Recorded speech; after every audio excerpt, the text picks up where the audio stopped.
Yo, what's up, everybody? Welcome back to another video. Today we're going to be recapping some fun games from week 1 of NPA, and maybe doing some predictions for the next week. Week 1 closed last night. There's a Monday deadline. And so, yeah, I'm joined by some new faces. Would you care to introduce yourselves? Yeah, I'll go first. I'm not a new face, you know me. I'm Kunal. Aragon's kind of co-caster in this. We also have Sid and Uphigh with us. Sid, do you want to go ahead and do a quick intro? I'm Siddharth. I manage the Blizzards this year. It's for my first time managing NPA. Yeah. W. Cool. Hey, what up? My name is Abhay. I used to manage the Samurais and decided to pass the team over to the current management group with Siri, Marco, and Val. But I'm happy to be here. Let's go. All right.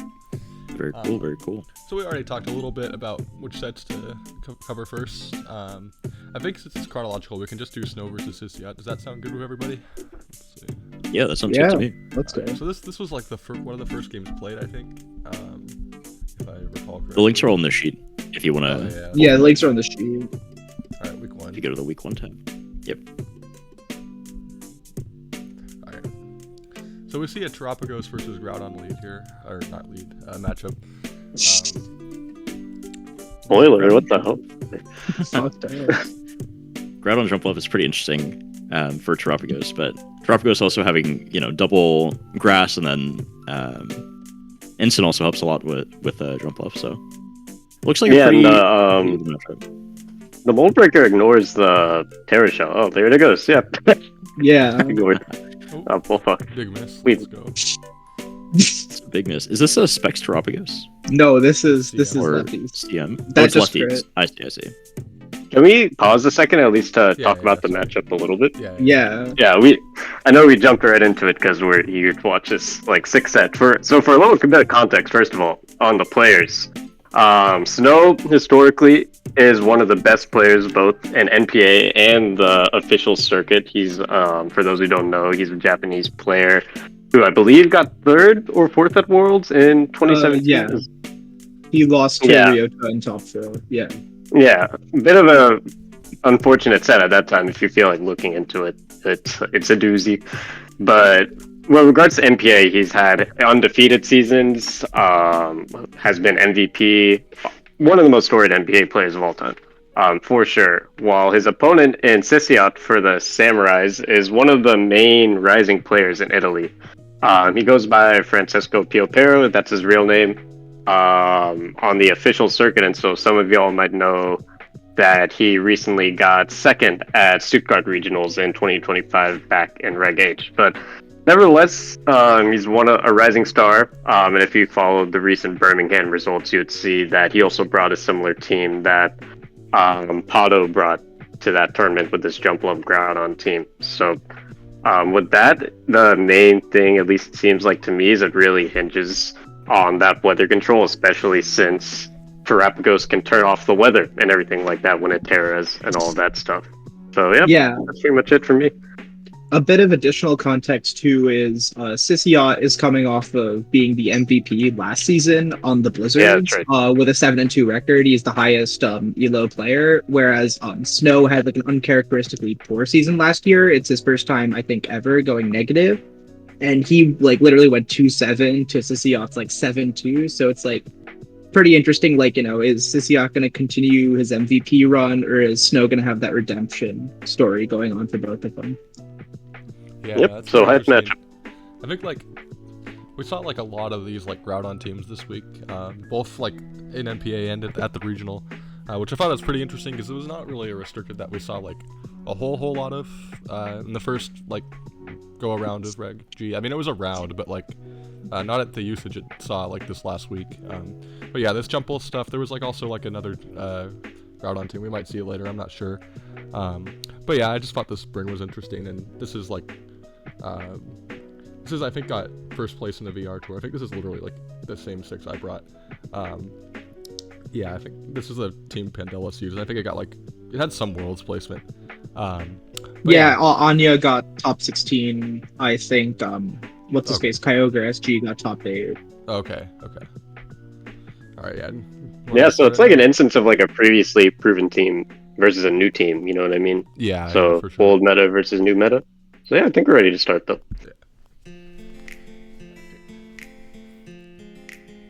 So I see here there's like a So yeah, both restrictions being led here. I think, as was mentioned earlier, the Mold Breaker breaking the Terra Shell. It's pretty big on lead here. Like, there's not really much of a way for Snow to play around this Ogre Pawn, to be honest, other than just like whacking it himself. What are your guys' thoughts on this lead? to me, the speed between the ogre pawns matters a lot, right? Like neither player knows who's faster. Yeah. And so if Snow's confident he's faster, since ogre pawns have been trending a little slower and bulkier, he could just like nuke this ogre pawn, right? If he doesn't think it's gonna Terra. He also threatens a lot of damage into the Groudon with Woodhammer. So he has like a couple of pins there, depending on the speeds, depending on his targeting, especially given he could always just Terra Starstorm. So honestly, like a very like unclear position. Mainly on Sissy outside, it kind of feels like that Snow has a lot of offensive pressure.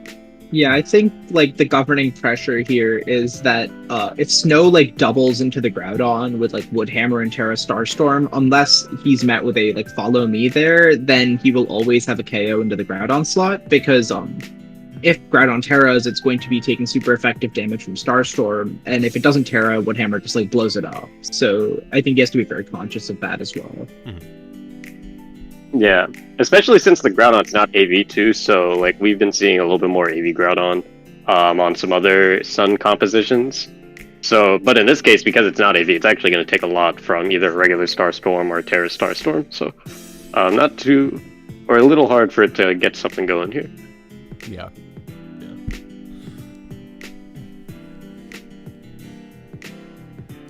Ooh, spiky. So we see the Ogre Pawn on Snow side actually click the spiky, even though, you know, it felt like Snow had a lot of the board pressure here. And his Windbreaker went off first, too.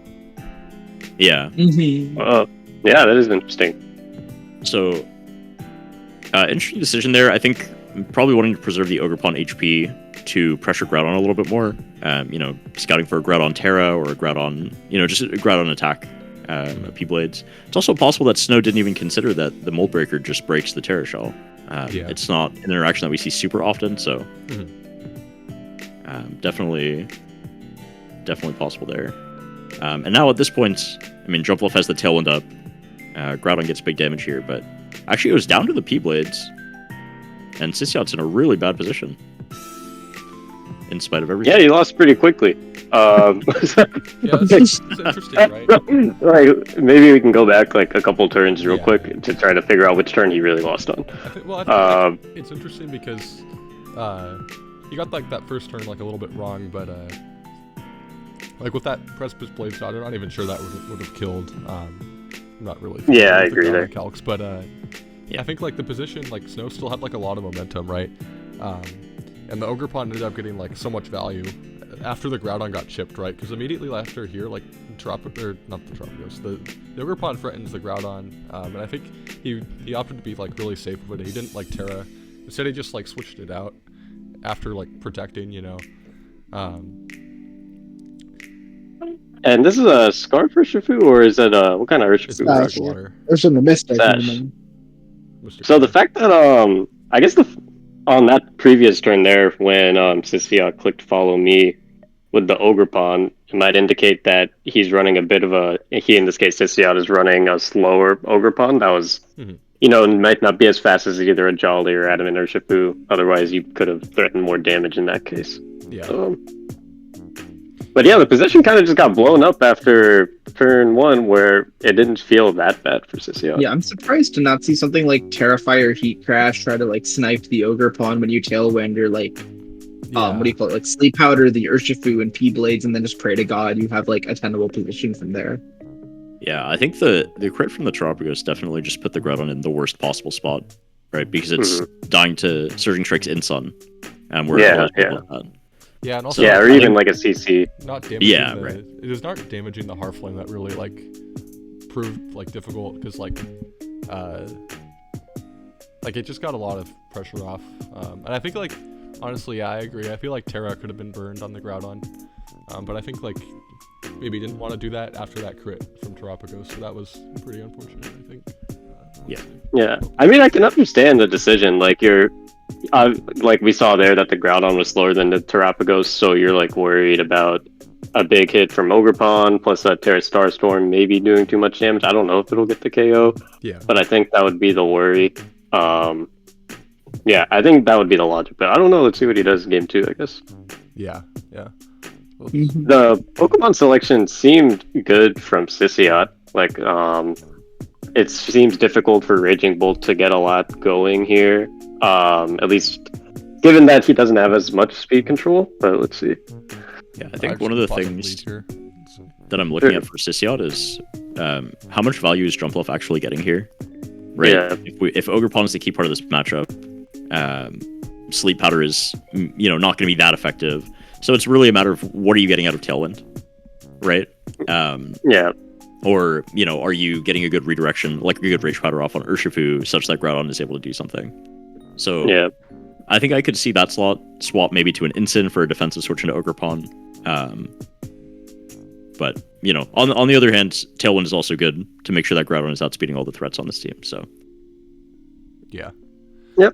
So we actually see. So we see the same lead though. In game 2. Yeah. So maybe Sisiot's mad because he missed P-Blade or something, and he's like, "Oh, I would have won if I hit P-Blade." So he's deciding to run it back.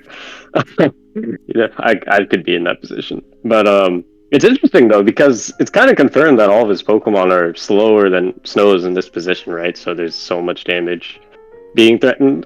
Maybe he could have seen like a switch up on Snow's end to something maybe slightly more passive. Isn't Groudon faster than the Terapagos? I feel like P-Blades went off before Starstorm last game. Oh, you might be right. We'll see this game, I guess. Yeah, well, we can click the turn one again. Let's see. So this time we see the Terra So, yeah. immediately, which gets rid of the sun. So no Terra from Snow. Oh, we crit. yeah, this time And we met. And he rips the blades. Sisiot targeting down the Ogerpon at a higher priority than the Terapagos here. Okay, and we do see the Groudon's That faster. So double that's up actually good. didn't kill because the sun went away. That's pretty funny. Yeah. Yeah, I'm surprised not Yeah, to that's see a good call. Woodhammer there. I feel like he's never going to click ball on you, to be honest. I guess Well, it I might just just think be the like an Ogerpon is a endgame bigger thing. threat, right? Yeah, exactly. Groudon. No. I think sniping the Groudon positions his back in a much more effective way there. I don't know. We'll Yep, see. it could. It could. But we're here now. So I guess we would hammered since it probably picks up the KO. And we get a Calm Mind actually, so no damage. I guess he was just reading some type of defensive option from Groudon. Okay, we see the speed control. Tailwind T-Blades. Damn, 29% to Terapagos? That's bullshit, dog. Like, oh my god. You see? Yeah, that is not damage at Can we all. pause real quick, actually? Like, real quick. I feel like this has been a bit of a trend with the Terapagos players, especially since Worlds. They're running bold, right? Yeah, Yeah, they're bold. they're bold, almost max defense. I think it's like bold 192 defense EVs. It's like for Oh my Stellar Ursh Calcs, I think. Yeah. They go What a crazy broken physical Pokemon. look. Yep. Damn, no, it's so fat. But yeah, it looks like now. I mean, look at much damage Sisiot's taken, at least compared to like how much damage that Snow has on the board. Like, you really only have this jump bluff that can spam Sleep Powder, which looks like the out, and then Groudon. You needed to do some damage with P-Blades, but it's only doing 29 to Terapagos, so like, how does he come back? Yeah. Yeah, but I think, on the other hand, like he probably has Urshifu in the back, right? Which kind Yep. of like has certain big damage into like these mons in the field, and then can probably trade like okay with like the shoot from the back. So the position's not actually that bad for Sisiot. Yeah. You definitely need to hit your moves, though. Yeah, for sure. Yeah, 100%. Yeah, Sleep Powder into the Flutter Mane, get some good sleep turns. I think. Yeah, I'd say this position is honestly just pretty great now, as long as everything stays asleep. Yeah. as long as the Sleep Powder into Terapagos lands, Yeah. it's looking pretty good. We pray to the X9 Academy. And then I assume Snow has Urshin back. Yeah. Powder. I think Alright. Ursh is a challenge as Powder. well, but Not for Surprise. Sicily. Kind of interesting CC there, right? Yeah, surely Wicked Blow killed there, so CC I'm is pretty surprised not to just see a Rage Powder instead of the Sleep Powder, though, to be honest. cool. I mean, I think Well, it's like no, I see the decision behind Sleep Powder because you definitely need to kill Terapagos. Jump Bluff could die, you know, and Oh, I meant Rage then Powder the Ursh and just kill the Pagos. yeah, but then your Ursh has to 1v1. yeah, your Ursh has to Like 1v1 Dark their Ursh Ursh. is not going to 1v1 the There's water. no way you right? take that much damage from. I mean, you get water CC from your Aqua Jet, cloth. right? Yeah, you just get CC Aqua Jet. No, I'm talking early. Whatever, it doesn't matter. It's a Mystic Ursh. It actually does quite a bit. Oh wait, never mind. Because Pluff was like low as shit. Never mind. I thought Pluff Yeah, took a hit. yeah. No, So never mind. Never mind. so yeah, I think Sission made the right plays Yeah, there. I and he think got Powder the was turns. correct there then. Yeah. Alright, yeah. Woohoo! Game 3. Yeah, game 3. Really So, like see, I wonder if we'll explosive do the same matchup. I leads feel again like. here. Let's see. Yeah. Yeah. Can you accept team list? Okay, the Yeah. same leads except the Tropicos on the other side. Let's go. Well, it's Yeah, So yeah, I I like you know, which leads. like But I was- this time No. we could see the Woodhammer, right? As that Yeah. Sid was calling out earlier. yeah. Yeah, I think Like, like dude- at this point you index on No Follow Me. Yeah, 2 turns of no follow me. Maybe the Terrifier heat crash play is a little bit more real. Especially since we saw that P-Blades does jack shit. I actually I wonder if if Terapagos just doesn't Terra this turn on turn 1. Like, do you even need to Terra it? Given how bulky it is? No, you definitely don't need to Terra it. I think the reasoning would be to cover for a Terra on the opponent's end, right? To get some super effective damage off. I think that's and to turn off the sun, at least. Right, I right, think right. Those are you the also main just reasons I would take less think of. damage from P-Blades, right? Because like Pagos gets a bunch of stats once it Sure. terras. Sure. Yeah, because I- there I is that think, game. There was that game 1 play of Cudgel Blades that would have done a lot of damage to the Pagos if the blades hit. Definitely. Yeah, I actually think it's pretty likely that we just see the Woodhammer mix up this game. Into Yeah. the Groudon. I think Maybe Sid is clairvoyant. Sisiot has just not played around it at all in either of the prior 2 games, so Yeah, why not go for a game 3? let's see. Oh shit! We Big Terra. do see the Stellar from the Terapagos. We do see the Oh, Woodhammer. damn, no Terra either. So Yeah, Yeah, that just jack shit. 26%. Missing the Ogerpon again. Rip. yeah, Has Ogerpon dodged? No, okay, it protected game 1. it was. But there's been a dodge every turn 1. Yes. Okay, we see the Ogerpon So now we're pair just- here. Now we're clicking buttons. Oh, okay. Is this a double dive for? No, okay. No, Oh, Ogerpon shit. does. Wow. So, okay, pause real quick. Actually, okay. So I feel like that definitely indicates that the Ogerpon is a bit bulkier, even though it's been winning all the speeds, right? I guess I'm not too sure of the calcs. Well, what is Um, the Urshifu set? It's it's just just- Sash, right? Yeah, so I'm assuming Adamant. I don't know how bulky or the calc that Ogerpon is. You know what I mean? Like, I don't know if it would normally take. Yeah, that would be good. Let's just do a bulkless Ogerpon. And yeah, this is Adamant. So yeah, even this Ogerpon could work. Yeah. Let's see. So Level 50. Okay, yeah. 70. so yeah, if it's bulkless, it would die right there, guaranteed. So Yeah. Okay. Interesting. Yeah. So yeah, and it lived with 8%, so like definitely a decent amount of bulk on it for sure. Like ignoring a potential low roll. Yeah. And so we terra'd so Sisiot terra'd his Ogerpon, killed Pagos, and we're now gonna be in a position with Ogerpon, Urshifu versus low health Ogerpon, Urshifu, the dark. Yeah. I wonder if the Ogerpon on Sisiot's team is just the impish one that people have been running, like max HP, max Yeah. defense, to help versus Yeah. Ice Rider, because the team does look pretty weak to Ice Rider otherwise. Definitely, yeah. Yeah. So maybe Snow is able to sniff that out pretty early on. Yeah, he has a good nose. Regardless, though, a lot of damage being dealt here. And honestly, yeah, that Ivy Cudgel damage onto the Shifu looks pretty low. So I don't think that has like a whole lot of attack investment. Maybe Yeah, I'm crazy. Yeah, You're right. I think you're right. Yeah, normally it would be to a KO. Yeah. Also Yeah. worth noting, I think that Yeah, it literally Cecile might like be no Wicked attack blows. Cecile goes for Wicked Blow into the Ogre Pawn, so like if Snow just clicked Follow Me, I think he gets to click Starstorm again. Yeah. Well, he Terra. So, but Sissiott's Ogre Pawn is fat. Oh, I see what you're saying. Yeah, that was kind of crazy. Because CC also, because it's slightly more damage, it could have picked up the Ogre Pawn. Yeah, I think Maybe it would have. It's like Yeah, wow. maybe not. Yeah, so I guess definitely like a small misplay there for sure. Regardless, though, he has like a lot of advantage here, right? Yeah. So the Ogre Pawn just drop here. Oh, and Surging Strike's the wrong one. Unfortunate. Yeah. I think this might be better. Because now you So, have what's the Aqua Jet end game Icy here? Wind.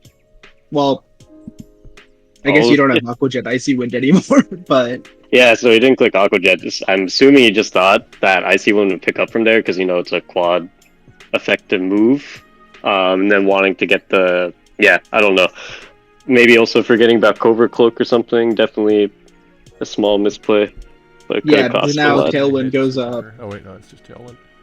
Yeah, that's gonna do a lot to the Flutter. and there goes the game. Yeah, Yeah, that's it. I'd say he even might have searched the wrong one, but I don't think it matters at this point. Jet does not pick up that Ogre Pawn, surely. Yeah, I guess you just No. Is there a way out here? to hitting. No, he always loses here Sleep Powder. because Well- it's Horn Leech too. So Oh, it's Hornleech Ogre Pawn? Yeah, it's just cooked yeah, then. Wait, is it? I I mean, like, if you don't. So- I'm saying, like- I mean, it comes down I to mean, the- he wave Para the guy. Yeah. I mean, think you can get a protect, right? If you say protect IC, you get slightly more chip on the Ogre Pawn. If just you're reading like a launches, Rage like, Powder. Yeah, just I launches, think like, it a actually is sleep a call powder here. Yeah, it's Flutter. definitely a call here. I think. Because if Flutter protects, you launch Sleep Powder into it. No, is it? I You can think you always just Sleep sleep Powder powder Flutter Horn Horn Leech Leech. always. Yeah. I don't you have to think get there's the any protect right counterplay. and then dodge Sleep Powder. Yeah, Something like that. Yeah. that's the out. For And then you get Yep. like icy. You have to dodge the powder and hit like Moonblast Jet or something. Yeah. Yeah. So create a jump bluff again. Oh, protect. Whoops. Okay. Aqua Jet. I have no clue why he Yeah. did that. That makes no sense. Is there any chance think his he first just- lived the Horn Leech? There's no way, right? No, Without the crit? Well, actually, it's +1. yeah, but we're like an impish Ogre Pawn, right? Yeah, if we're quite small. assuming that it's like really slow Ogre Pawn. Yeah, It's probably just Yeah, like so- bulky adamant or something. I guess if it's adamant, it would more likely kill. But if we are like running the more slightly trendier version of impish, then like maybe it could have lived. I don't know the calc. Urshu just dies there. It's- Yeah. No, it just does. Yeah, like even 4 attack will kill if it's no bolt. But might be close, to be honest. Okay, it's like a roll if it's like no attack Yeah. investment. Okay, so who knows? on a Sun team, there's no additional So investment. yeah, Yeah. I think yeah, it was just a call there, and you had to get lucky. So the end game was definitely not in Snow's favor there, right? Mhm. Yeah, yeah. It seemed like the turn prior that there was like a couple of small misplays overall this game. One, on the turn where it was Ogre Pawn Terapagos in front of Ogre Pawn Urshifu Dark. If Sisiat had gone for CC, there's potential for it to KO the Ogre Pawn. It would be a completely different position. But the other big thing here was if Snow had gone for Icy Wind Aqua Jet the turn prior, he would have just picked up the jump bluff for sure. While Wicked Blow doesn't KO the Flutter main, and then he should be able to clean up the game from there, right? Yeah. And Like, like Aqua Jet threatens the Ogre Pawn in the back, so there's not really any counterplay to that, to be honest with you. yeah. So it looks like definitely I guess, like if you do that right, then like Heartflame comes in, and it's still kind of a call because, well, is it? Well, Urshifu Yeah, is 'cause faster than Urshifu could Heartflame, so I don't know if Aquajet KOs. no, but you can just surge, right? Because they don't have Into which tailwinds. slot? Yeah, but like that's assuming you're in range that of Sucker, right? the Urshifu is faster. After Wicked you're in range of Sucker, right? So you have to click Thunder Wave. Yeah. But then you still have to get like the call right, or win the speed tie. Yeah. I guess Thunderwave surging would be safe into I think the doing Yeah, that new will UT definitely, wave like, the correct surge play. into Like, the you had ogre more- farm, and then you you had win the more 1v1. outs, like if you Yeah. make that play, than if you make the play you did. But I think there wasn't really a toss here. I think it was just kind of a close game. Yeah, this was a good set. Yeah. I think it might constitute a toss at this point. I'm not gonna lie. Yeah, I think the Aquajet play might have been right, but regardless, Zizion takes it over a former NPA MVP. This is definitely like a premier matchup and like a big deal for the Tycoons, right? Because their whole draft strategy was like this big three carrying for them with Snow, Maluka, and King of Mars, aka Gavin And Michaels. None of Yep. them won this week, so And it's and they all lost this week. Their only win was Dim the Sim, which is a big shock to a lot of people who kind of looked at their roster and thought that they were pretty strong. They have a lot of premium players, but a lot of people might have been Knoll, by the way. also worth Yeah, noting honestly- that week. Yeah, sorry, go.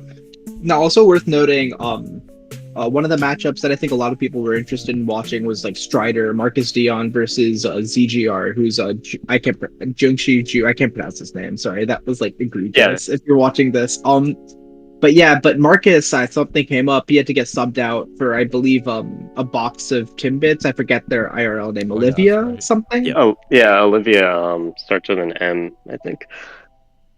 Yeah. Another But Junshi, I think, ended up winning this one. Yeah. This was actually also a close set. This might have been or no, it was a 2. It was a 2-0, but Yeah, but it was close though. But yeah, we could return to another Samurai's Tycoons match later. Surely the Crow was a good one, if I recall correctly, but maybe we can move on to another team for now. yeah. We can just keep moving down the list. We'll look at Mhm. Blizzards versus Symbionts. I was initially looking at Dubious Bulb versus Pizza Gradient. I think both of these players are relatively newer to the scene. They've both had a lot of like pretty hot streaks, like highlights in the official circuit recently. So, Do you want to hype up your boy Dubious? yeah, no, Maybe he's watch like, another game with Mr. Optigo 6. dude, true, good point. Oh yeah, fair enough. Just Yeah, having but- a positive matchup. Yeah. We could watch. Oh no, I don't want to watch the Dondozo game. I think Oh, we yeah, had too many Marcus versus Dondozo games Keanu. this Wait, week. hold on. Marcus v Keanu was an interesting one. I mean, it's a similar matchup. It's appeal. I don't mind either way. I'm fine with it. Let's just do Dubious Bulb Pizza Gradient. All right, Yeah, go let's for do it. Sure. There were like the three matchups that I want to watch all have this Calyrex Dondozo team, which is Momo Damn. versus Megumi, Dubious Bulb versus Pizza Gradient, and then Willfire versus Deathstroke. Someone Dude, brought he's it a up to me, Dondozo so- fan. You don't want to watch the mirror, There was a mirror. Yeah. dude. Oh, I don't want wanna to watch the So Cali mirror. That No. was Kevin Yeah. versus Melvin. I remember I woke up one morning and people were asking in manager's chat, what's the turn what the turn limit rules were. And I was like, that was oh our god, fault. like what Whoops. happened?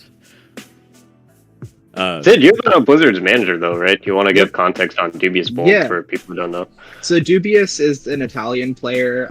His name's Lorenzo. He's, I think, famous in the Italian community for one, being one of their better team builders, and two, he got top 16 at his first ever special event. He does not own a Switch, so he borrowed someone's. He pulled up to the event. He got top 16.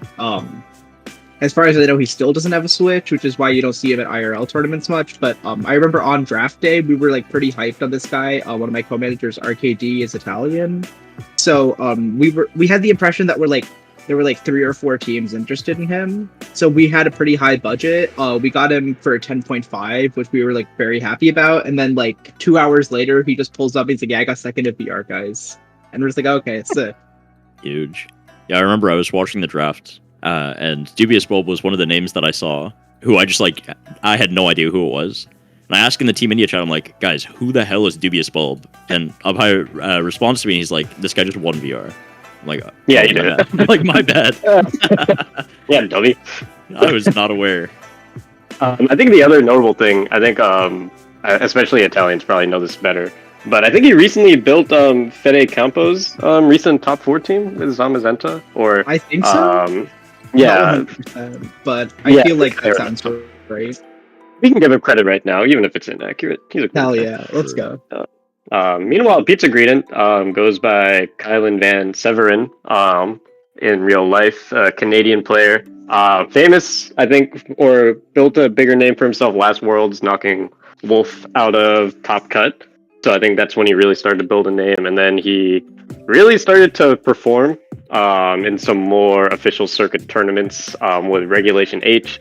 And was also famous for bringing Don Dozo in that format, so not a huge surprise to see him run it back here.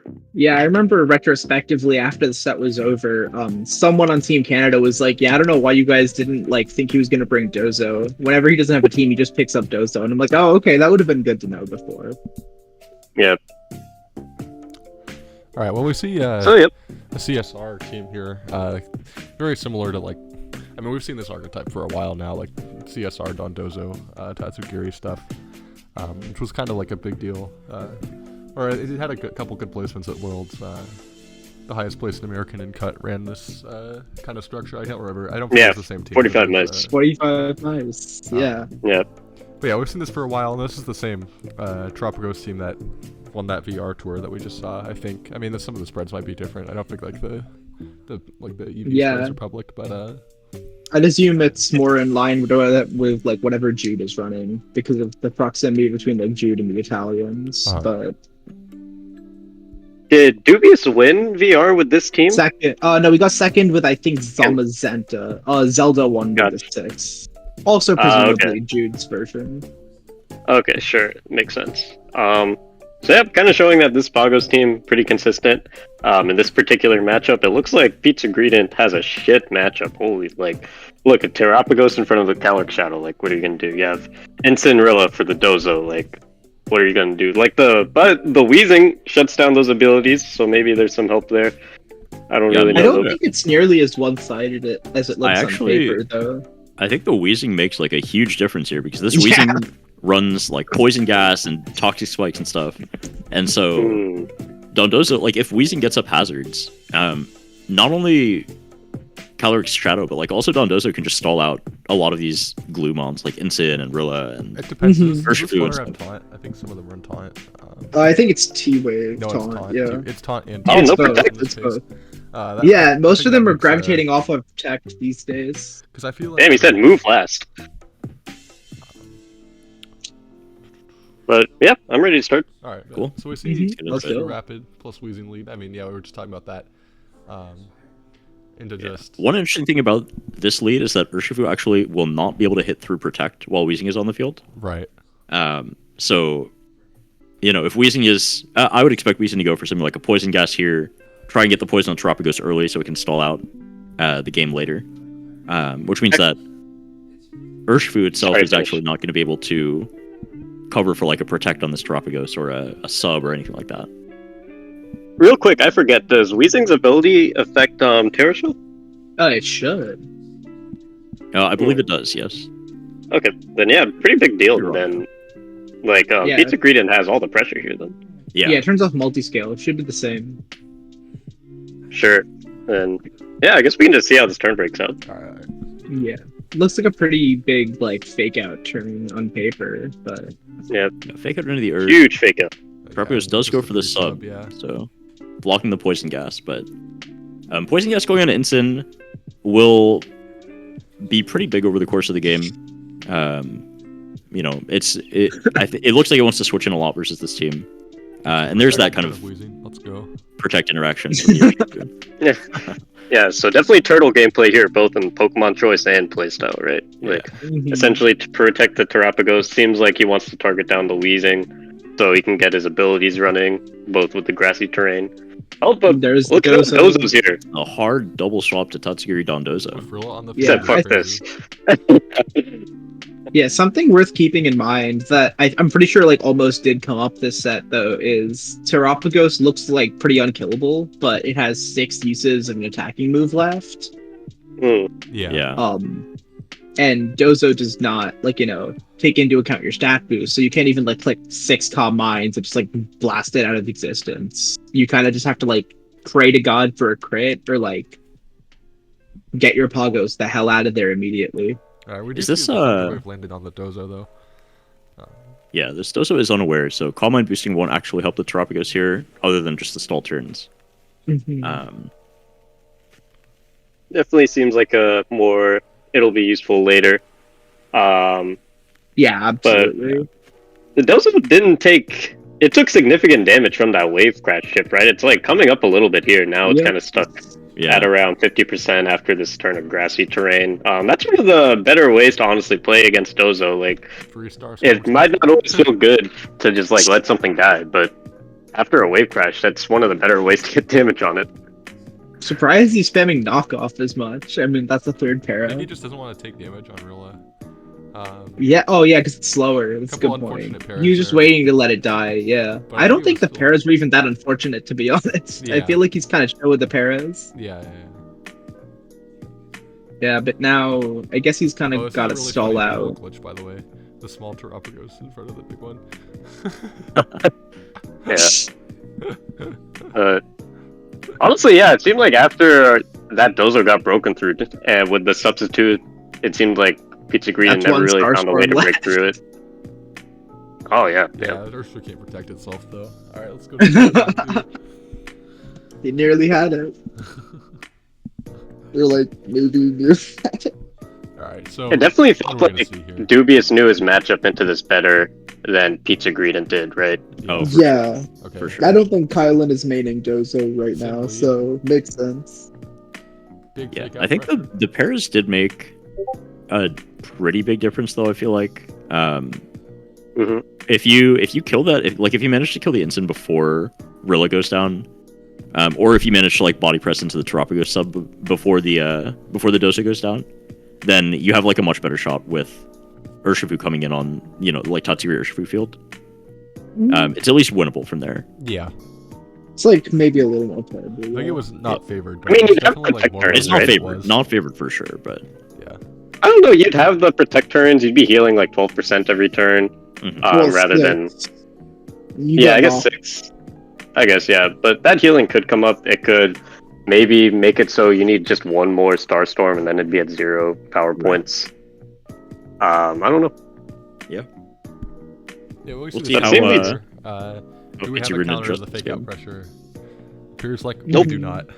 Let's go. Seems like we're making the exact Same same game place as one, game yeah. one. Let's go.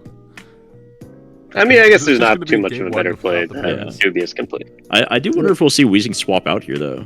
We won't. Okay. So far, the exact same game. That's literally the same. Oh, but he whiffed the has poison. this. Let's go. Yeah, now I think Quite into the lucky. fake out, he's just gonna blow it up. I do remember, by the way, this game, this turn 3, or rather, that turn 2 lasted probably like 5 minutes. Like they were just sitting here thinking for so long, and someone says, "Set timer on, please." This is like a pretty good position for Dubious, Yeah. though, right? I think this is just GG unless like somehow Dozo lasts 7 Star Storms or something. Yeah. Yeah. Dang, Order Up didn't even break the sub. That's Those hilarious. are Yeah, dude, that Holy mon shit. sucks. That is mon crazy. sucks. Dubious down to 5 seconds on timer. That turn. Yeah. Just thinking every single turn through. Dude, he's a thinker. This is why he's winning right now. He's Yeah. beating the Dozo player with his thoughts. Like, Yep. Oh, Flutter lived. That's so Wave Crash fire. not even killing Dozo Flutter is so bad. oh man. is crazy. That is crazy work. We can put this on 1.5 times speed now. I think this is Modest going to be a. Yeah, this Mod- is done. This is looking not good. Can we Oh not get man. mod chat? Some of these people are funny, bro. Modest Dozo is crazy. That is a crazy thing to say. Oh man. I don't mean to shit on Pizza Greeting here at all though, but it just feels like Dubious knew what to do in this matchup. Well, it's Yeah. also just Mhm. favored, I feel like. It's a Yeah. good matchup for sure. At a minimum, Dubious made it look favored. Yeah. For sure. Like, yeah, there's really no breaking this Terrapagos. You can just do what you want and Yep. sub if you want. You can click Calm Mind again if you want. You can. This is all for fashion. Damn. Yeah. Trying to stall out the Star Storms. Dubious not falling for it at all. hmm I mean, yeah, this kind of shows that why Dubious was such a coveted pick this draft, right? He ended up going for 10,000 credits, Yep. even though he hasn't really had like an active presence on the official circuit, at least compared to some of the other players who were drafted. But managers are definitely in the know, so he definitely proved it here. 100%. Yeah, he's a And grinder. I'm sure Pizza Greeting can bounce back from this. A little bit of a better showing for this Terrapagos team here. In the first game. They're both Yeah. addicts. I think they'll both end up pretty good this NPA. Alright. Definitely. Yeah. Aces versus masks. I'm on the aces, Aragon is on the masks, so we both had a part in this set this week. No comment. Jesus Christ, this was a blowout. Yeah. Next time I'll load an Urshifu with a nature. True. Yeah, you did load Natureless Urshifu, and it did matter. What was like, But- I feel like there was a couple good games. I feel like this one was okay. Yeah, Panda versus Jimoji. Justin Tang bringing the Chinese Sun team. Jimoji bringing... I forget whose team this is with the Iron Leaves, but Oh, I it's think Lorsey had it at Worlds. Lorsey, okay.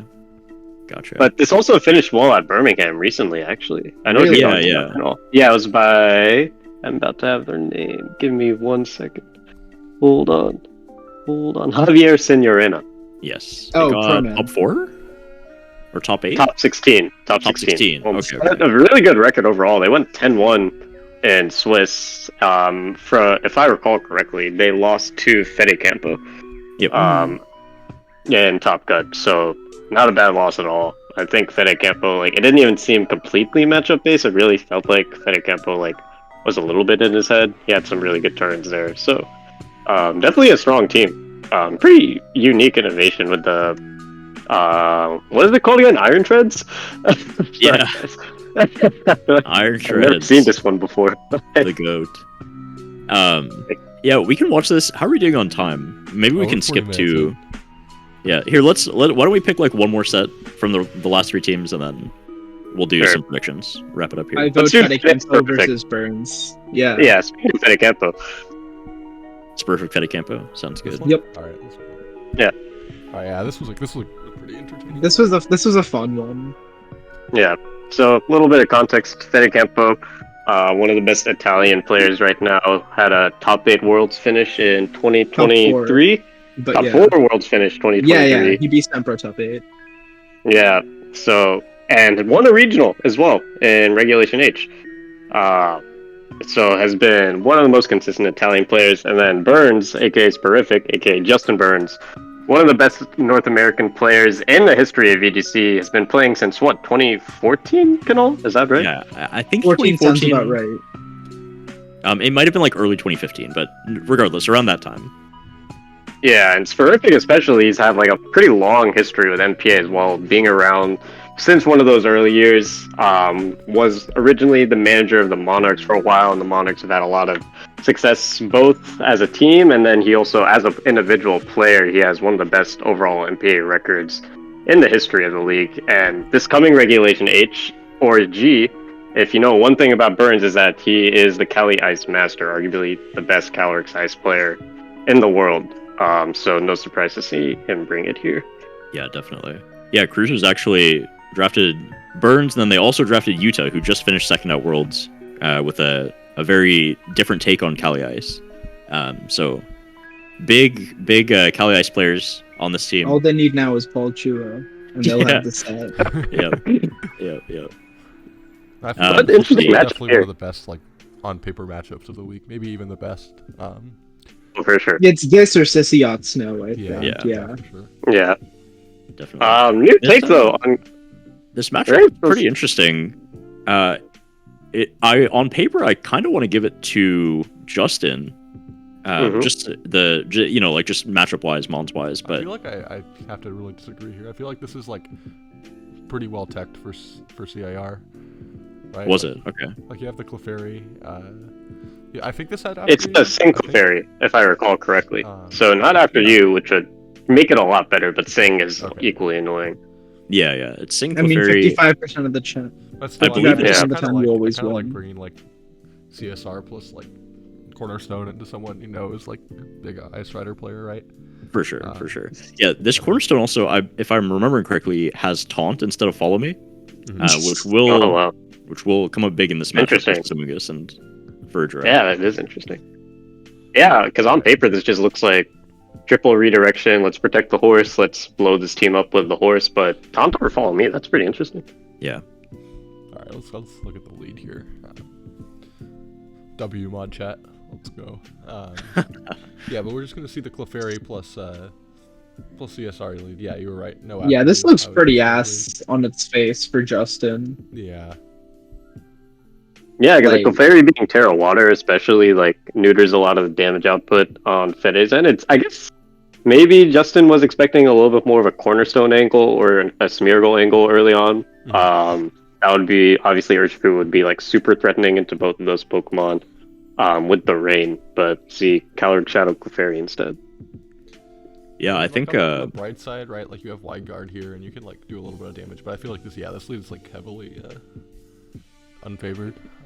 for sure. Yeah, I would heavily expect to see just a Terra Water follow me from the Clefairy. Yeah. I think Burns knows that's coming. He'll probably go for like a U-turn with the Ursh, but He's probably Calyrex just gonna is in a attack. great position Yeah. from there. There's that Terra Water follow me. Yep, there's And- the Yurt. There's the U-turn. Yep. Yeah. Kali Ice Also- comes in. That's a risky Kali Ice switch there. Yeah, I don't know. I feel like he always collects plot there. I feel like I there's mean, never really obvious- any risk. there's no punish either way. Oh, Wait, Yeah. do we have Wide Guard on the Pelipper? yeah, Yeah, it's Wide Wide Guard. on the Pelipper. It's wide guard. Okay. But I think Okay, just making sure to just confirm. assuming there's going to be a Draining Kiss coming out here, right? Which Well, did not fire happen. cover obviously for Astral Barrage so you don't die. No. I That- can maybe still he- go for the wide guard there just to like force the draining kiss, right? Like if you're Terra firing, you resist the draining kiss. It has to go into the Pelipper, and then Yeah. you're just. I would getting want to free see him damage. keeping them honest at least. Big But now Draining you Kiss, just holy see. shit. Yeah, 45%, crazy. Helping Hand will pick up the Clefairy there. Yeah, I honestly question if Helping Hand was even necessary there. At that point, you might as well just click Trick Room, right? Yeah, I kind of agree. Because now, like, I don't think. the Urshifu just comes in, and it's a Ursh just comes in and it wins the game. yeah. Yeah, I do think like very different story if Calyrex is still alive. Like Calyrex is still at full health. Yeah. With Wide Guard with the Pelipper on turn 2. Yeah, because we wouldn't have to Terra in that case either, right? Yeah, I guess maybe if you want to avoid the Draining Kiss, but yeah, I think you would still Terra there, but I mean Draining maybe Draining not. Kiss for 5 HP though, but yeah. And now this is just like I think I see some of the idea though, because if we, well, yeah, I don't know. I guess I'm a little surprised that Fede didn't bring out Ursh Water a little earlier. No, it does have Follow Me. It just After- doesn't have Grass Move. Actually, Oh, it doesn't have Grassy. I see. okay. But that's even better. Yep, For him. Yep. That means that Ogerpon, while Ogerpon exists, Urshifu is worthless, Amoonguss is worthless, right? So Yeah. Yeah. just Overall, be- it seemed like there are two things that Fede was able to capitalize on. One, he was able to get a lot of damage onto the Calyrex Ice since no Wide Guard came out. Maybe Justin was okay sacking the Pelipper there, just expected a Draining Kiss or something into that slot. And then the other thing, Trick Room never went up.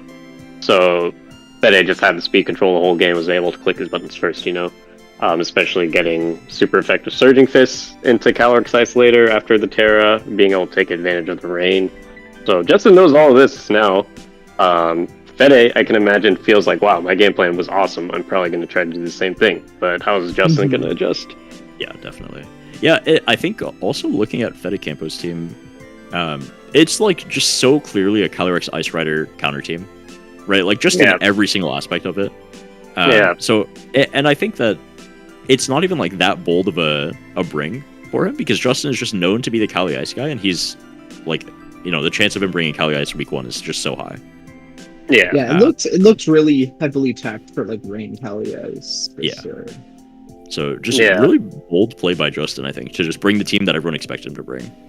Yeah, well, I guess that because Birmingham regionals was this weekend, maybe I don't know when this match was scheduled. It might have been after Birmingham, but maybe Burns was just expecting Fede to This was just bring his after, yeah. regionals. Right. So yeah, maybe he was just expecting him to bring his regionals on the Zenta team, since that's a relatively common trend amongst official circuit players. Does he even want to play Zama with this team? Well, I feel like he might have thought that matchup was better than what he's currently facing. Maybe. Yeah. Is what I'm getting at. Yeah, I feel think his matchup in his Zama would have been At fine. least that you can like leverage the rain better. But it's interesting, right? Because I feel like if Burns just got like Trick Room up at any point in that first game, there was a higher chance. But I don't think he felt like that was a safe play to make in front of like Seeing and then like all the Maybe. the mind games, whether CSR Mhm. could have clicked. But Yeah, especially since the Clefairy is slower, so it starts clicking Sing first, I think, right? yeah, Yeah. correct. Yeah, I expect to see Among Us now, though. Alright, yeah, we just see the same lead from Fede. Oh, there's the Among Us. Yeah. Yep, And there's- this is the lead that I think game one, Justin was like, Amugi's Calyrex is my most obvious lead. Fede is surely going to play around this. That's why I'm going to lead Urshifu Yeah, over that. Yeah, right? because obviously the cornerstone would be amazing to this, right? Exactly. Yeah. So we're here now. Dude, Paul. Oh. We just go for Lance damage early, And and we get Dude. Sword. Yeah, and I mean, to Justin's credit, he gets around that pretty efficiently. It's kind of notable that the Clefairy is faster than Amoongus here, right? Mhm. definitely. At least pause real quick. Oh, Like, because a lot of times on these types of teams, Clefairy normally runs like min speed, and I think min speed Clefairy is what, in the 30s. Can you Yeah, hover over it real It quick? should I be don't want to be 20, wrong. it should be 36 or something. Yeah, so So that's that would probably be just quite min speed slow. Amungus, right? From Burns? Yeah, I yeah. just can't imagine a world where Clefairy is not min speed on this team. Yeah, so definitely min speed Amoongus, and like comes up quite a bit here since everything is vulnerable. You have the +2 on the Calyrex. If you want, I guess there's a spoiler, but if you want, you could just greed for another plot. Like if you're expecting the Calyrex protect, but that might be too risky, and you just go for damage either way. Maybe you go for a read into Amoongus and start draining, kissing up. I'm pretty surprised by what actually did happen here, though. Like, I'm curious on this turn, like, is it not just really safe to go for helping hit Astral? Yeah, that's a safe play. yeah, I was surprised he didn't just HH Astral, but Yeah, I guess he like really wanted to greed around like. I mean, he did sack do the that. He Among did. Us. Yeah. Yeah. No, this turn I'm saying HH Ah, Astral okay. would have probably been safe. But instead he like greeds really hard after I think maybe like sack the Among Us, Yeah. get Trick Room up, and then just like spam lances and everything. Yeah, Right. I mean, maybe he was thinking what was going to happen was that Calyrex was going to switch into Amoongus, stack that for Giraffe Yeah, with yeah. Trick Room, That's what I was saying. and then you Oh, have wait, for a Giraffe, What is he Calyrex going- in front of his board. My problem with that is like even in that you still get to click Sing with Clefairy, right? Like even if You do. so, I feel like Yeah, but this not is an doing honest player we're talking about here. We don't. Fede Campo, he doesn't want to scam his opponent. He wants to win this ethically, that, I don't know. and he wants to Well- click Helping Hand, This is Astral a really Barrage, or in this questionable case, play, Draining in my Kiss. opinion. Turn 3 is surely. Oh, he goes for Draining Kiss here? Yeah. Yeah, so Justin making a huge read there, I think. That was crazy. That is an insane think- play. Clefairy living there is. Rough. Very good. Yeah. It's very Big good protect. for Justin at least. Yeah, Right? it's the live there is like rough for Fede Campo. Oh, that Yeah. yeah, that's atrocious. And so Would now you we say got the an speed accurate on the sleep back? move. But it was pretty crazy how much value Burns was able to get with that out getting Trick Room up. And his Calyrex is at full health. Like, if you could tell me that there was a +2 Ghost Horse in front of a +2 Ice Horse and Trick Room wasn't up, I would not have expected this Isn't that much value crazy, to have though? been 'Cause I feel extracted. Burns had to get so many calls right just for this game to be like still close, and then Yeah. wake And up he in a needed the one-turn one-turn just for sleep. the game. Yeah. Yeah, right? You know? And then, yeah, Calyrex should just win. And then there was one. Yeah.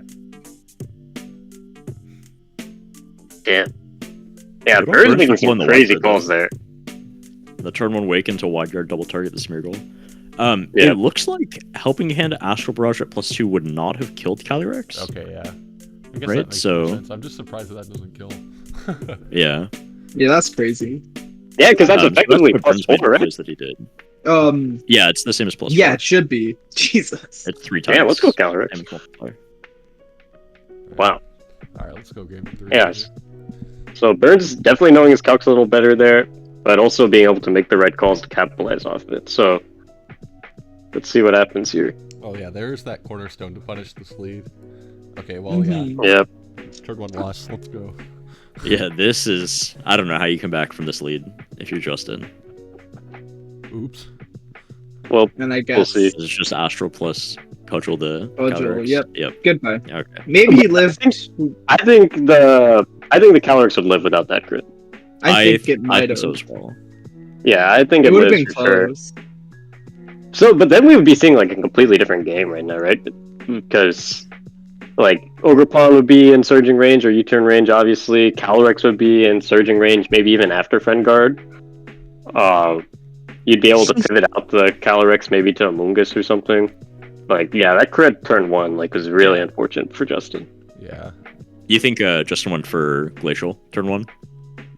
Yeah, I think with the Urshifu switch, I think it's a lot swap more Ursh, likely. Yeah, you're right.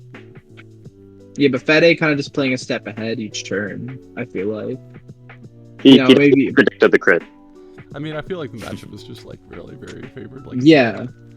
it's not, I'll give Justin some credit there though. I think he would have found an interesting line into like yeah. a seemingly dog shit lead if he Yeah, had not gotten absolutely. crit there.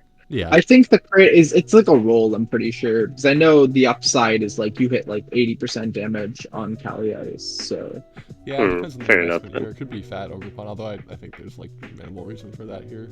Yeah. Well, we did see it live Surging Strikes game 1. I don't know if that's like just. I a think normal that's calc. natural. Yeah, that's Is that natural? Okay, Yeah, you naturally take strikes that carry y'all.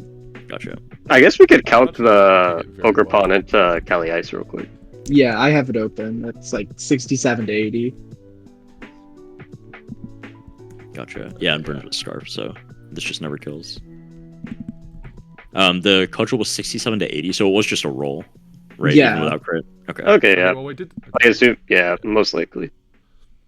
Maybe Burns has some Fizz Death, but I don't know how much it changes the roll, given Kali Ice has like such a high base defense stat. Yeah, I kind Um, of doubt he has good stuff. Yeah. So I'll go upon Justin's behalf. He would have gone the low roll, so the crit mattered. Yeah. True. Yeah, I mean, I feel Burns. like that was like maybe your only out there, right? Like it was not. It was not ideal. It was Yeah. that or like spore him. But to be honest, and like predict no if you get a taunt click of follow turn me. here on turn 1, right? Like what's stopping like follow me plus astral the turn after? Yeah, that's what I'm worried about. Yeah. I just don't think Trick Room would have netted him I a don't know. strong board. This lead was just like kind of Thanos into like Amoongus Kali Ice, to be honest. Yeah. So Mhm. Burns seems like he got counter teamed, but he made a 3-game set. So it really, and honestly, like if I was Burns, I'd be like, well, if this is as bad as it can get, and I brought it to game 3, do I feel like switching it up? Yeah, I don't know. That's just definitely an entertaining set. I think it's just a smart break. Yeah, it would be funny if his opponent just like hard main this into him. Just like every week we're bringing triple redirection CSR.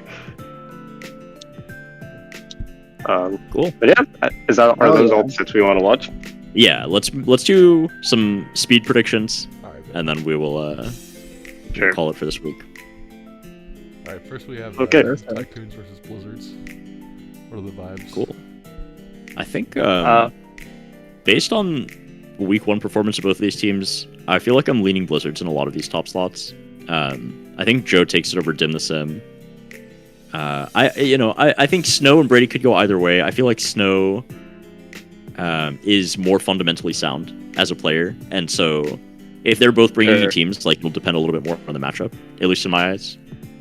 Sure. Um, I'll pick Snow. Just yeah, just to I'm say. leaning Snow a little bit on that one. Yeah, I gotta stay. I can't stay in this one. You know, I gotta have Yeah. my Yeah, voice yeah, yeah. back. I would not be 100%. surprised if Brady takes it, but since Brady's a strong player, but I'm gonna lean Snow here on that matchup. Next one, King of Mars, MoMA. MoMA is a pretty strong Chinese player. While Gavin, he's coming back from his ban/hiatus, and also losing last week. But if he's going to San Antonio this week, I could see him being pretty prepared, depending on how motivated he is. So I might go lean Gavin a little bit here. What do you think, Noel? Yeah, I'm kind of thinking the same. I don't really know much about what Gavin has been using. Week 1, he brought this Lunala team that just looked so bad. Like, Yeah, I was gonna say his match just did not look good. So that team just looks atrocious. Like, I'm sorry, man. yeah. On the flip side, though, I also don't know that much about MoMA. They brought the Calyrex Dondoza team to week 1, so it really doesn't give me a lot to go on. I think just based off name value, I'm gonna lean Gavin on this one. I'm gonna. Yeah, we'll see. Though MoMA is very strong. If they take it, yeah, would not be surprised if MoMA takes it. But another banger match: Maluka versus Marcus. We will be sure to cover this match next week. Oh, yeah. Dude, Marcus is running the gauntlet. Yeah, Marcus this year I've heard is very motivated for NPA. Yeah, so I feel like I feel like Marcus's like week 1 victory was like really impressive given the matchup. Yeah. Yeah, I think that Maluka is like no doubt a great player. Week 1 match was pretty disappointing. Marcus seems very motivated. I'm gonna give it to Marcus. I think I would say the same reasoning. I think Marcus is working really hard in NPA this year. So Sounds trying to good. find Also, that a good winning finish at possible. Birmingham this weekend. yeah, he had a great weekend. Next, Uncle Lou versus Sylveon used Calm Strider Mind. versus, I don't know too much. Strider Dubious Bulb. Strider. Oh, sorry. Strider versus Dubious. Strider's cool. Dubious Bulb is good. I'm gonna give it to Dubious. Strider missed week See. 1. Those are my thoughts. Or a loss. Yeah. Or a loss. So, you know.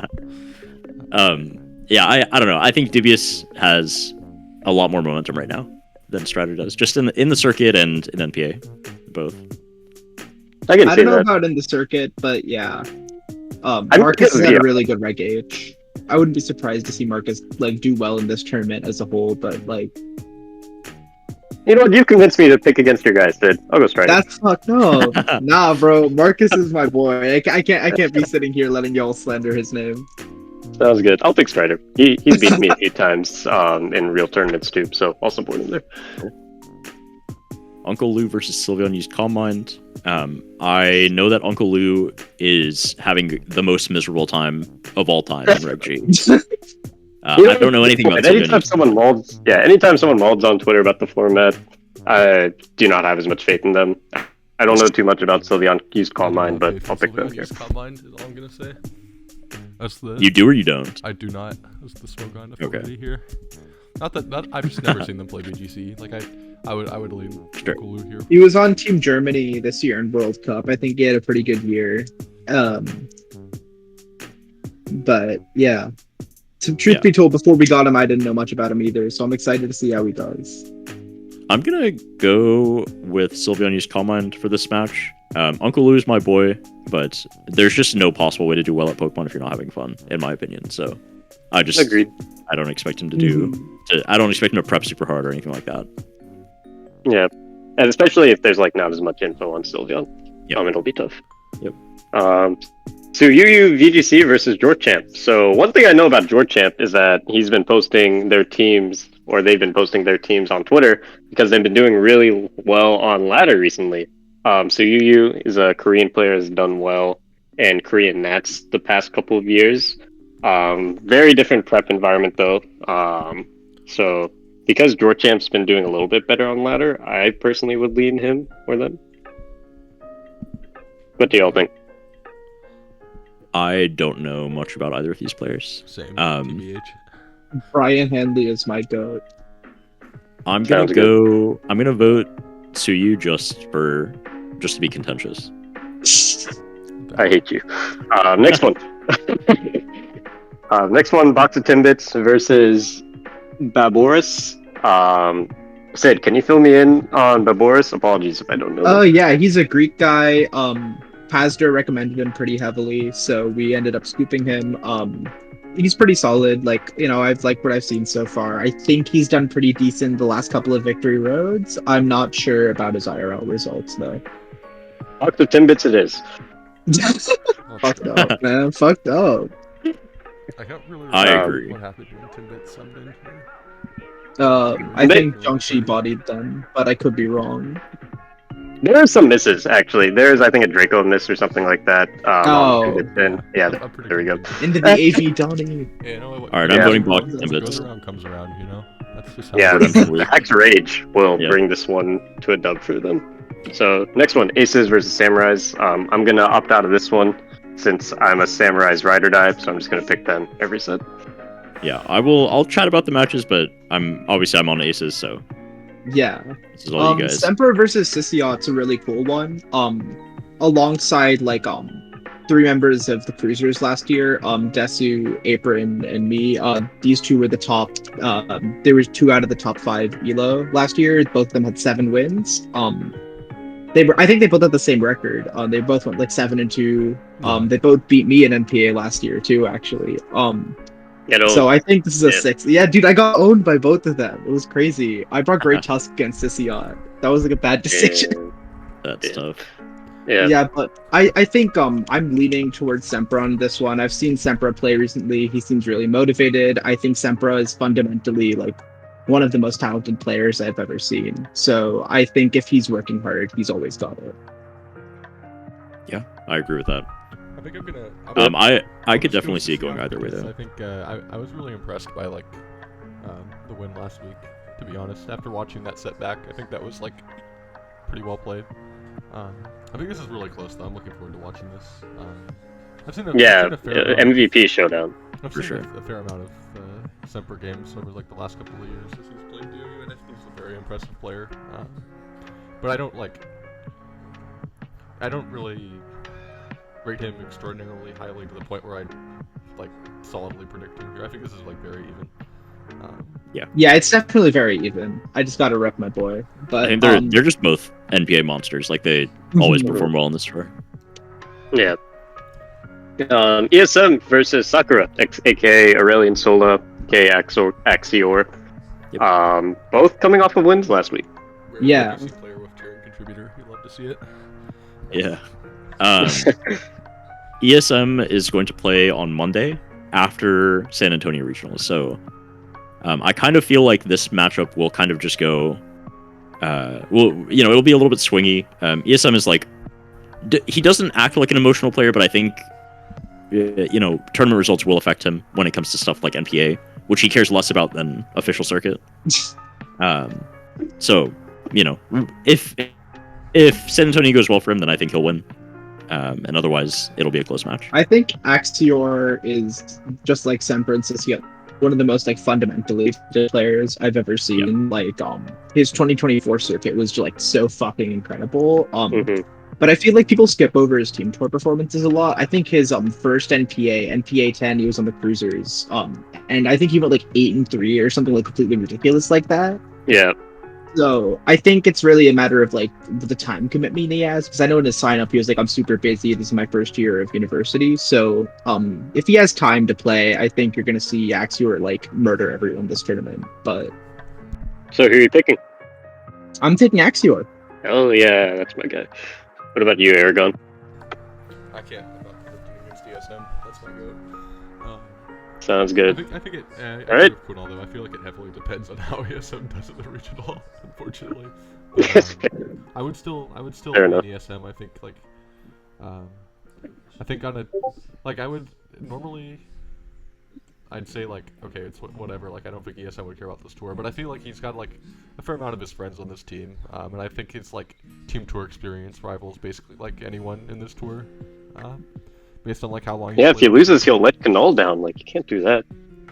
Yeah. That's messed up. Can't be letting him. Yeah. But I yeah. think that's CA, bro. What is it? Uh, Crystal versus Luca Paz? Yep. Okay, I know I'm on Aces, so it doesn't mean much, but I'm voting Crystal every time. Like, Crystal Rain is just the best team in the format, right? Or one of the best teams in the format. It's good. Like, there's just no way this guy ever plays poorly. Yeah. Crystal, I one think of it the best depends on Koreans. the matchup. I think it depends on the matchup and how because I think Luca has San Antonio coming up.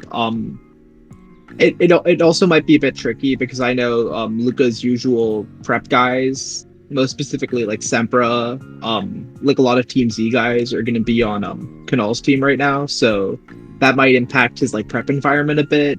I was on an NPA team with Luca a couple of years ago on detectives. I have no clue what his prep process was back then because I feel like that team was like dead as all hell. There were like 3 active people in there, can vouch. Damn, dude. Yeah. That's good. Luca was very much just like a show up and play his game every week kind of player. So Yeah. Fair I don't know if the environment on Samurais this year is different or if that's still the case, but Sure. Yeah. it'll be interesting. But regardless, Luca is a very strong player in his own right. Like Mhm. great results, especially in Reg G. I think he found a lot of success with Koraidon. Yeah. Yeah. So interesting matchup. But seems like y'all are going Crystal. I'd go Luca, but Oh, okay. I let's think go it's Luca. it's dependent on his prep environment for sure. Sure. Aragon. Yeah, I think I'll go with Crystal. I mean, just played them last week. Okay. I think they played fairly well. Gotcha. I mean, I think it's Yeah, pretty close. I they don't really prepped know for a lot about either of these nature players, list to be search. perfectly honest with you. So ZGR goes by Junchi Zhu. They've had a lot of momentum on the IRL circuit recently. They just finished top 8 at Birmingham with a Cali Ice team. While Kuro VGC is a Japanese player, this is their 3rd NPA, I believe.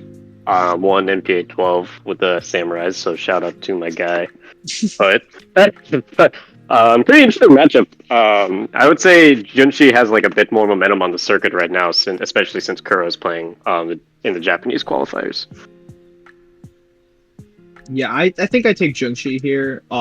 Kuro is like an interesting guy because I think we met at NAIC 2022, where I think he was like the only person who started 6-3 that placed better than top 32 in that day too. He went like what do you call it? I think he went like 6-3 to 10-4 and like stole Kyle's top 16 spot that year.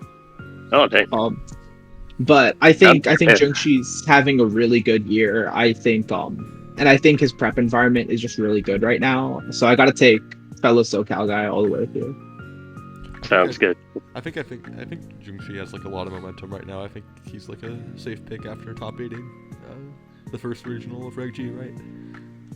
Yeah. I don't know. Next one, Azulite versus DUI-SI, Dicey. This matchup could be a little dicey, but what do y'all think with this That one, was Azulite? the sub higher.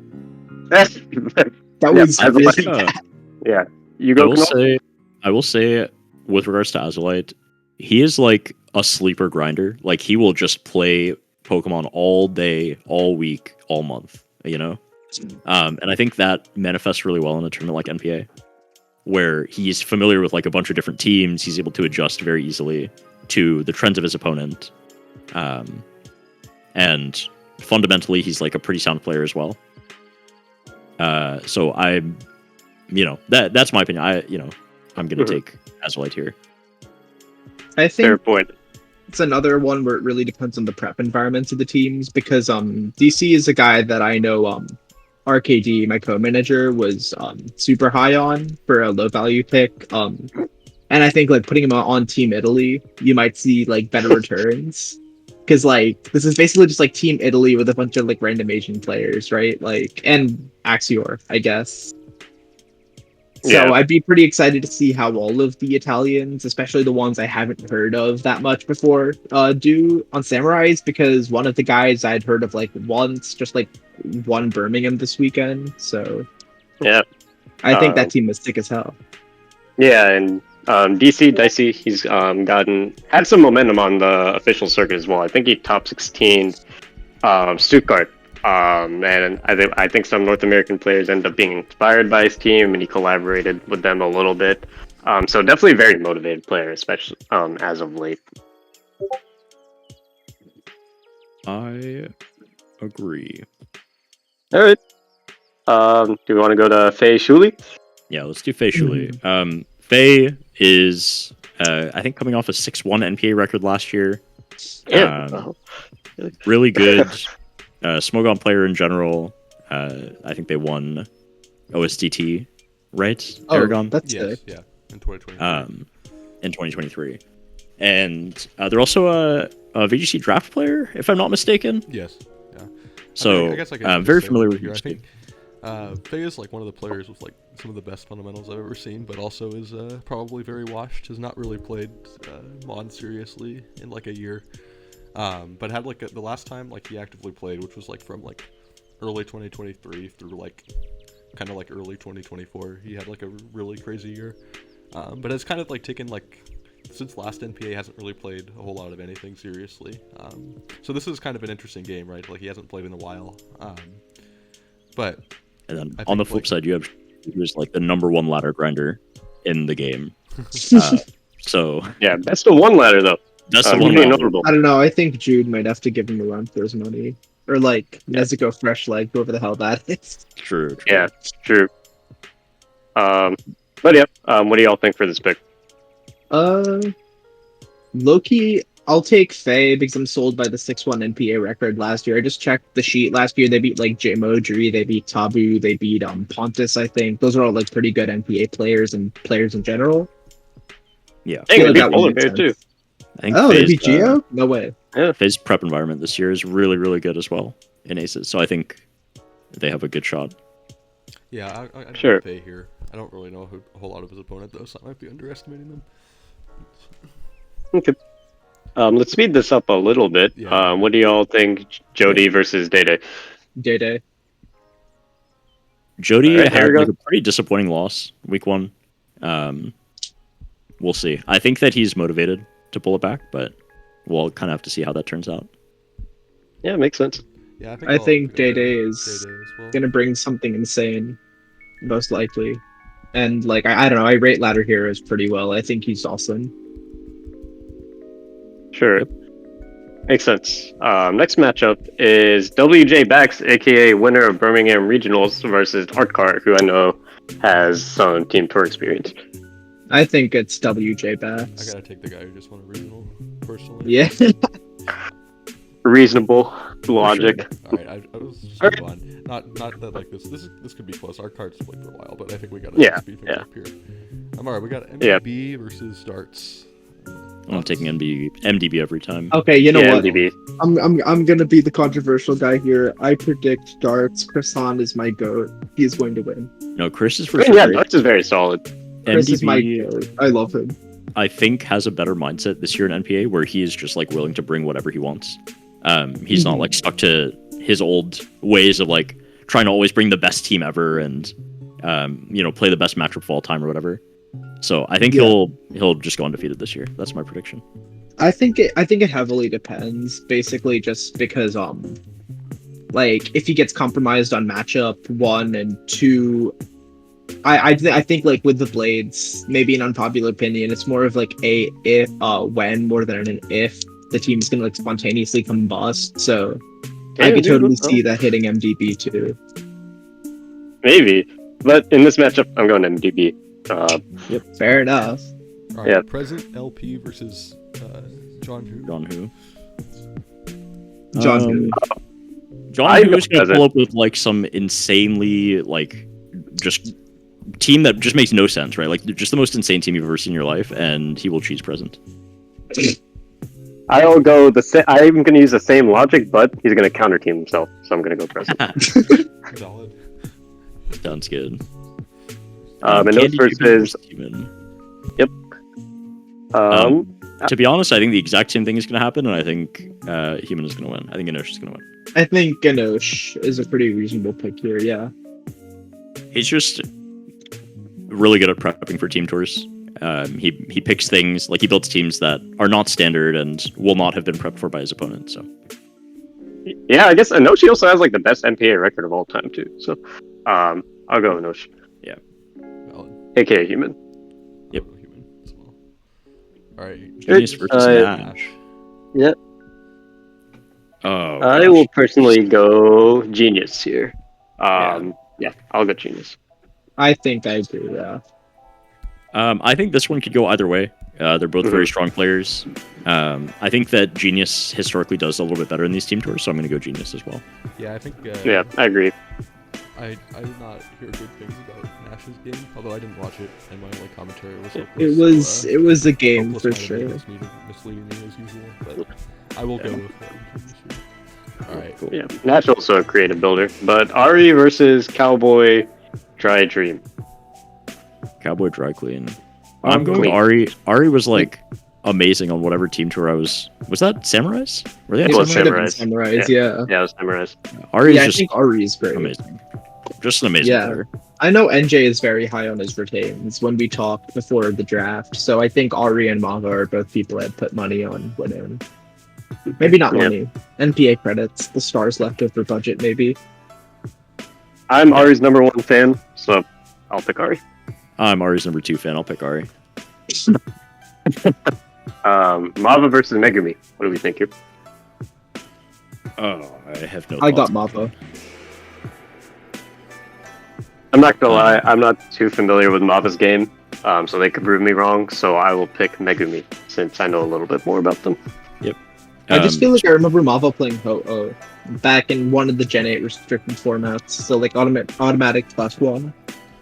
Based on week Their one, logic. Mava brought Screamtail Garganackle and lost, and Megumi brought like a Kyogre team that looks more normal and lost. So I'm gonna go Megumi because they did not bring Garganackle. Molten Tower versus Singmei and Ru, aka Ryan. True. Yeah, Username. he didn't know. I don't know either of these players. I'm not gonna front y'all. So Molten I'm gonna Tower go- is a Brazilian. I forget. I think it might be Pedro Feitosa, if I'm not mistaken. I can check. Oh, that's the case. I know. I've seen that name. But Ryan is I know Tekka thinks this guy is really sick. I know Agati thinks this guy's really sick, so I'm gonna go with that. I think Ryan is a Taiwanese player. I Mm. will go with them because I don't know either of these players. Pietro Fiero versus Pizza Greeting. This is an 11-year-old versus like a 16-year-old. I'm gonna go with a 16-year-old. Valid. However old Pizza I don't Greeting know. Pietro is. Fiero. Pietro Fiero might be the best 11-year-old in the world. You never know. Yeah. Well, he can prove me wrong. I mean, I'm about to pick Canal getting owned by an 11-year-old. So Okay. Pietro Fiero it is. Can you guys Um, please field Canal against the Blades? I want to see Canal versus Pietro. dude, I'll lose. Wait, no, no. I'm not good, man. I will lose. They Like almost a have me biggest sub age versus difference Axio this matchup. week. Someone's trying to get me to sub versus Aurelian. I was like, if you put me in, I will lose this slot in 2 minutes. All right. All right. Puppies versus Masks. Fatty Campo is Um, kind of the goat. I think that Mars is kind of the GOAT in NPA specifically. I'm going to go Mars on this one. Yeah, I'm honestly a little bit with Canal. Mars is actually a type of guy who really plays to his competition, especially playing up to it. So I'll lean Mars a little bit here, but absolutely either way, would not be Yeah, surprised if this is anyone another wins. one of those matchups. I think I've played both of these guys in the same NPA before, so I think that's kind of funny too. That's an interesting one. Dang, another 0-2. Now this one's another 2-0, bro. Oh, hell yeah, let's go. Commander versus Dark Yorch. I'm going Commander on recency bias. Dark George is like a pretty solid NPA staple. He's been around for I think 5 years. This is his 5th year in NPA. Yeah, you were his first manager, right? I was the first one to draft him. He's good. He's really good at scouting. He has a lot of really good information. He's also a very emotional player, so I think that if game 1 goes poorly for him, he may not be able to pull it back. Commander, I think, just has a lot more momentum riding, so I think Commander will take this one. I don't think Jorge's ever had a bad NPA, so I think I'm leaning towards him. I agree. I'm with Sid. I'll go Dark George. Mistroda versus Battle Room. Personally, I'll pick Battle Room. I think he's probably tilted as fuck after last week and wants to win this week. So I'll probably go Battle Room. Yeah, I think I will disagree with you for the exact same reasoning, though. I think he's tilted as fuck after last week, and like I know he had a really good NPA last year, but on detectives, like I wasn't a big fan of the prep, and like I guess it'll just depend on how well Masks is doing with that. So I think I'm gonna go Mastroda here. Yeah, I am just word for word, bar for bar, copying what Sid said. I'm gonna go Mistrota. I think that Colin is like a player who is able to pull himself up. You know, I don't think that losing last week is going to tilt him into losing this week, but I do think that he's very reliant on his team's energy, and so he'll be pretty reliant on masks to kind of make sure that the environment is good, make sure that the prep is good, and then he'll have to show up to his match as well. Fair enough. Next matchup, we got Sela versus Finibus. I think Sela just had a pretty good performance at Birmingham, if I'm not mistaken. I remember that I was watching Michael Durbest restream, and he was talking about Sela at some point, or following them throughout the tournament. I remember Sela's week 1 game was like one of the sets I was really not a fan of, but I don't know if that was because of Sela or their opponent or both. I like forget what happened. I just remember like watching it and being like, this set is like hard to watch. Yeah. Sounds like you're going Finibus then? Yeah, I think it's Finabus. Okay. But I think this is an either way set, to be honest. Yeah, I agree. I think- I'll lock in Sela for myself though. Yeah, I think I've been on a team with Finabus before. I love his work ethic, so just guess I'd have to see. Fair enough. DeWalda Next one, versus Dude Jay DeWalda Modry. versus Jay Modry. This is a good one. This should not be 50 Los. Yeah, right. What the hell? This one, I feel I've been saying this a lot, but I feel like this one could go either way. I'm gonna give the slight edge to Jay Modry here. I think the fact that Jay Modry has not top 8 of World Championships yet is a travesty. I think he wins this. I'm actually going to lean DeWalda here. There's a lot more info present on Jay Modry, and DeWalda, he's definitely the type of guy to do a lot of scouting and make sure he has his best matchup possible into Jay Modry. So I feel like he might have the prep edge here, and so I'll go DeWalda. That's a great point. Patcon versus Robbie. Yeah, I think Patcon. Not a layup, but I think he's got it. Yeah, I agree. I think Patcon is going to take it. I do think that Robbie puts in a lot of prep. And this is, NPA is kind of his proving ground in Masters, right? He, as far as I'm aware, he's not had like any super standout performances since aging up into the Masters division. I think he just aged up, right? I know he played seniors 23 days. Yeah, he aged up after this last Worlds, I believe. Okay, so he's Chris's age. Yeah, that makes sense. Yep. Has he played an event since? I don't know. I know I haven't seen his name at all. I think he may have played some special events or something, but yeah. But I remember he got second at 23, right? At Worlds, seniors, Yokohama. Yes, I believe so. Yeah. I think so. He's definitely very talented, but I think I rate winning a Masters IC, especially NAIC, pretty high. Definitely. Yeah, and I think PatCon just has a lot more in the way of resources and prep and friends who are very active in the game and stuff like that. So I will lean that one. Nicky Alex versus Joan Garcia. Oh, what a matchup!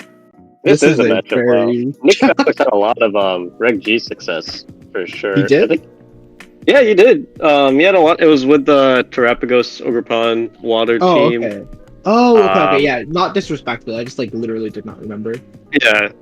I don't. It's Joan Garcia. He really built a name for himself back in Reg H, right?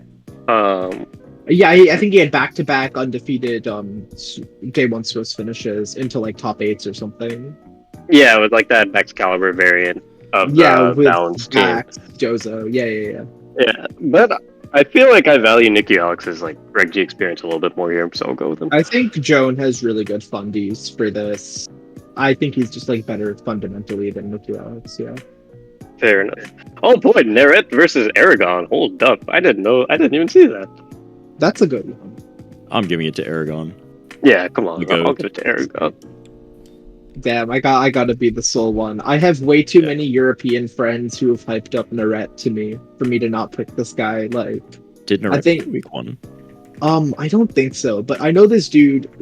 There were 4 different group chats I'm in where someone was like, "Oh, for 3K, what the hell? Why did you guys let him do that? Oh, let puppies do that?" To Sure. to me directly as a Blizzard's manager, and I was like, oh, all right, this guy has to be good, right? Like, Is this the Polish player, Michał? he's the Polish Yeah. one. Yeah, he's Yeah. the other Michał. Yeah, Okay. They did solid at Worlds as well, right? I believe. I'm not sure. I could be making stuff up. To be But fair, regardless. if I'm going off of I know- draft DMs, sorry, you go. Yeah, I was just about to say, I know they did well in the Reg H regional recently, but regardless, Mhm. I'll go Aragon. I think I there's think no way Aragon. they prep as hard as Aragon. Let's go. Yeah, no way. All right. Cool. And then We will. Final set. We almost hit the 2-hour mark. We got 15 more minutes. Should we 2 got for hours? 15? No, we're at. Jesus. Yeah, let's we're at speed an hour run and a through half this. right now. Yeah, let's speed run. We gotta get out of here. Yeah. All right. I got Sammy versus Chongjun. Chongjun. I'm gonna go Chongjun. I got my I'll boy go- Chongjun. I think I'm going Sandvi. Apparently, he's got some prep buddies in the stars, so I'll I'll also go Like say Sandvi. 45 Sandvi minutes. as well. Yeah. This is a good match. I'm Sounds looking good. forward to this. Yeah. Yeah. Yeah, that's good. I got Jono over Jono Fiona. versus- Yeah, I got Jono. Yeah, every time Jono. I'll go Fiona. I think Fiona can take this one. for sure. Yeah. TT versus Utah. This will be the first time we see Utah play. Ooh. So it'll be interesting to see how he does in NPA. I think by I've got default, him, I'm gonna though. give Yuta the benefit of the doubt. And Yeah. Yuta here for sure. I think this is a pretty interesting matchup because TTT is known to bring like pretty troll teams or like pretty like weird team.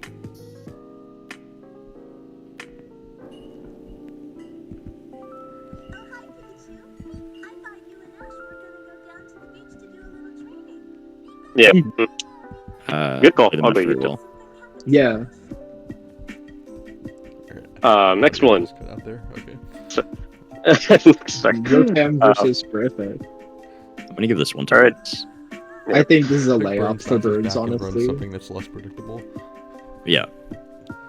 I think Burns is also doing San Antonio, if I'm not mistaken. So I'm pretty sure, yeah. we may see think him just they run the both same are. team, or we may see him, Feel, you know. Feel the same team again, bro. Come on, man. Well, I think he might load I'd just still- his I'd regional still give team. it to Burns, I think. Yeah. I agree. I think Burns is just like much better fundamentally, yeah. Yeah. I feel like him being like this far down in the lineup is almost criminal, to be honest with you. Yeah. It is criminal, yeah. Definitely. Mirai versus Kumki. I'm giving this Mirai, one to Carlos. Mirai. Actually, Mirai can I is. predict a in the chat substitution? earlier and when we were watching the games, so I'm giving it to Mirai. No, I'm being for real. Can I actually predict a substitution? Like, From Mirai. 50-50? Yeah, dude. If you get the sub rate, you'll get 3 points for this one instead of 1. That's crazy. Yeah. Yeah, Mirai is one of the funniest players of all time. He's just good at the game. Like he'll Carlos is awesome. Never do predicted well. against Carlos Cabal. King Blex versus Johnny Cho. I have no idea who King Blex is. Johnny Cho is one of Utah's friends. In fact, Mhm. is the only reason that Utah even signed up for NPA. Mhm. Under the condition that they teamed together. So they both reached out to the Cruisers to try and make that happen. Yeah. Alexis and Sven swear by Johnny's prep so Yeah. far, so I'll give it to him. I will give it to Johnny as well. Marcus recommended King Blacks, but I don't know much about him. So Looks like he day 2'd Worlds and was on Team Germany at World Cup. oh neat. So good to know. I'll go King Plex in that case. Red Silver versus Alec or Alec 97. Alec 97.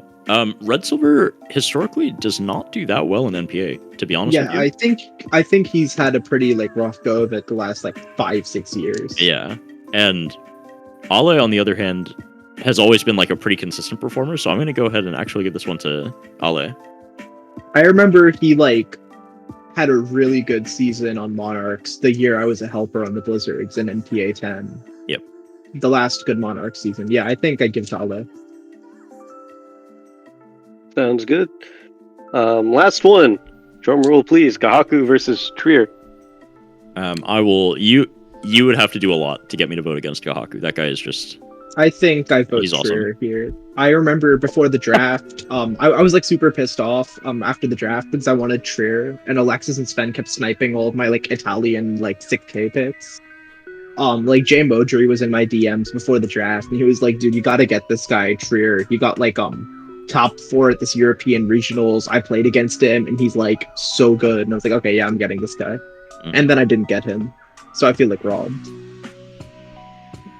Yeah, I'll go Trier as well. He top 4 at Utrecht. I'm gonna trust Kamal. Also, Apparently this guy's also pretty Day 2 Worlds. Wow, Oh, he debuted Worlds? Damn. top 64. Even Gahaku's the goat, bro. You guys are sleeping. good. Anyway, I know Gahoku. well, that, Anyway, Gahaku. that's it. with that, we've reached the end. Oh, Long no. episode. But yeah, I think it was pretty fun. Might try to find a way to like plan it out beforehand, so maybe we don't take as long. But yeah, thanks for joining, guys. This was pretty good. And we'll see you next week. Thanks for watching. See y'all next week. Bye.